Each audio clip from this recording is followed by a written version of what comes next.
என்னடா தம்பிகளா, புரட்டாசி மாதத்தில் கண்ணை முடனா கறிதோசை தான் கனவுல வருதா? யாருக்கு பயப்படுறோமோ இல்லையோ, பெருமாளுக்கு பயந்து தானே ஆகணும். கவலையே விடுங்க.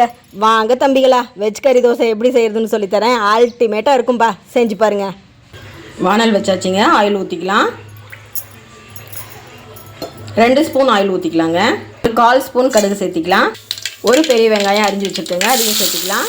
ஒரு கொத்து கருவேப்பிலைங்க. இதை நல்லா வதக்கி விடலாம். வெங்காயம் நல்லா வதங்கிட்டுங்க. வெங்காயம் வதங்கிருச்சுங்க. கொஞ்சமாக இஞ்சி பூண்டு பேஸ்ட்டு சேர்த்திக்கலாம். இஞ்சி பூண்டு நல்லா அந்த பச்சை வாசம் போகட்டுங்க, அது வரைக்கும் நல்லா வதக்கிக்கலாம். இஞ்சி பூண்டு நல்லா வதங்கிருச்சுங்க. ஒரு பெரிய சைஸ் தக்காளி ஆட் பண்ணிக்கலாம். தக்காளி நல்லா வதங்கி வருதுங்க. 1/4 ஸ்பூன் உப்பு சேர்த்திக்கலாங்க. தக்காளி நல்லா குக் ஆகிடுச்சுங்க. இப்போ நம்ம தேவையான பொடியெல்லாம் ஆட் பண்ணிக்கலாங்க.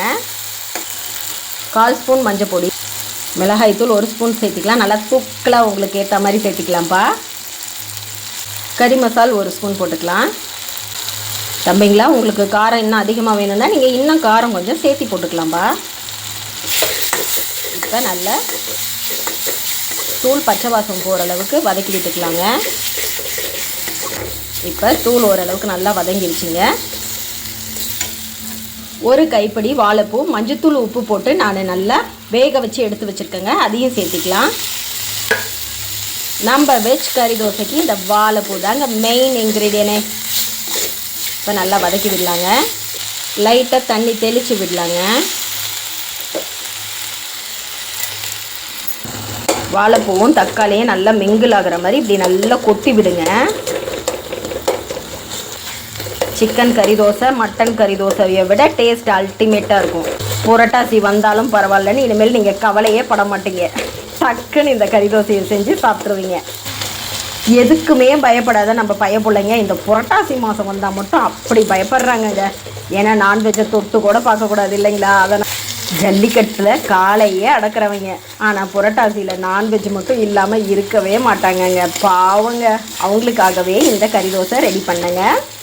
தம்பிங்களா, கண்டிப்பாக நீங்கள் வீட்டில் இதை செஞ்சு சாப்பிட்டு பார்த்துட்டு அக்காவுக்கு ஃபீட்பேக் சொல்லுங்கள். இப்போ ஃப்ளேம் ஆஃப் பண்ணிடலாம். தோசைக்கல் வச்சாச்சுங்க, ஹீட் ஆகிடுச்சு. இப்போ நம்ம மாவு ஊற்றிக்கலாம்.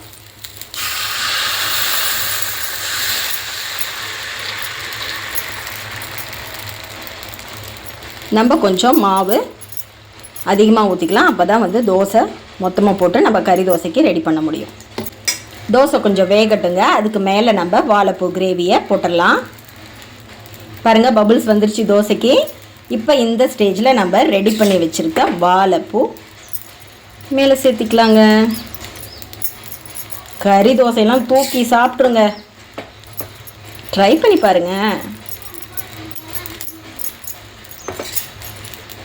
தம்பிகளா. அம்மாட்ட சொல்லி கண்டிப்பாக நீங்கள் வீட்டில் செஞ்சு சாப்பிட்றீங்க. நல்லா தோசை மேலே எல்லா சைடும் படுற மாதிரி அப்ளை பண்ணிக்கலாங்க. அப்ளை பண்ணியாச்சு. இப்போ ஃபைனலாக ஆயில் ஆட் பண்ணிக்கலாம். நல்லா தாராளமாக விடுங்க நம்ம கறி தோசைக்கு ஆயிலை. லைட்டாக ஆனியனை தூவி விட்டுடலாங்க. இது ஆப்ஷனல் தான், உங்களுக்கு ஆனியன் வேணும்னா தூவி விடலாம். இந்த க்ரன்ச்சினஸ் நல்லா இருக்குங்க தோசைக்கு. நம்ம இந்த வெஜ் கறி தோசை சாப்பிடும் போது அந்த ஆனியன் அங்கங்கே க்ரன்ச்சியாக நல்லா இருக்குங்க, சாப்பிட்றதுக்கு சூப்பராக இருக்கும். ஆனியனை நல்லா ப்ரெஸ் பண்ணி விட்டுடலாம்.